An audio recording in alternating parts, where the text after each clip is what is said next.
Hi hello welcome back to Magwa collections అండి. ఇక్కడ నేను హెయిర్ బ్యాండ్ ఈరోజు చేస్తున్నానండి. ఎలా చేయాలో ఈ వీడియో మొత్తం చూడండి. ఇక్కడ నేను సిల్క్ థ్రెడ్ తీసి ఇలా చుట్టానండి. ఇక్కడ నేను వీడియోలో చూపిస్తున్న విధంగా ఇక్కడ హెయిర్ బ్యాండ్ ఎండ్ పార్ట్ ఉంటుంది కదండి, అక్కడ అతుకు పెట్టి ఇలా తిప్పుతూ ఉండాలండి.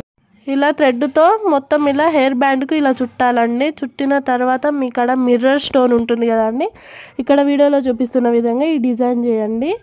ఇక్కడ అలాగే ట్రయాంగిల్ షేప్లో ఉన్న స్టోన్స్ మీకు ఏ షాపులోనైనా దొరుకుతాయండి. ఇక్కడ వీడియోలో చూపిస్తున్న విధంగా నేను ఇలా ఫ్లవర్ మేకింగ్ చేశానండి. అక్కడక్కడ మధ్యలో స్పేస్ ఉంటుంది కదా, అది కవర్ చేయడానికి ఇలా పెట్టానండి స్టోన్స్. అలాగే నేను ఇక్కడ సన్న హెయిర్ బ్యాండ్ ఎక్కడైనా దొరుకుతుంది, ఇక్కడ నేను అలాగే సేమ్ ప్రాసెస్ చేశానండి. థ్రెడ్ చుట్టాను. అలాగే ఇక్కడ మీకు వైట్ కలర్ పూసల దండ అలాగే గోల్డ్ కలర్ థ్రెడ్ ఉంటుంది కదండి, ఇలా వీడియోలో చూపిస్తున్న విధంగా అల్లుకుంటూ వెళ్ళాలండి. ఇది ఫైనల్ లుక్. ఎలా ఉందో కామెంట్ చేయండి. అలాగే లైక్ షేర్ సబ్స్క్రైబ్ కూడా చేయండి.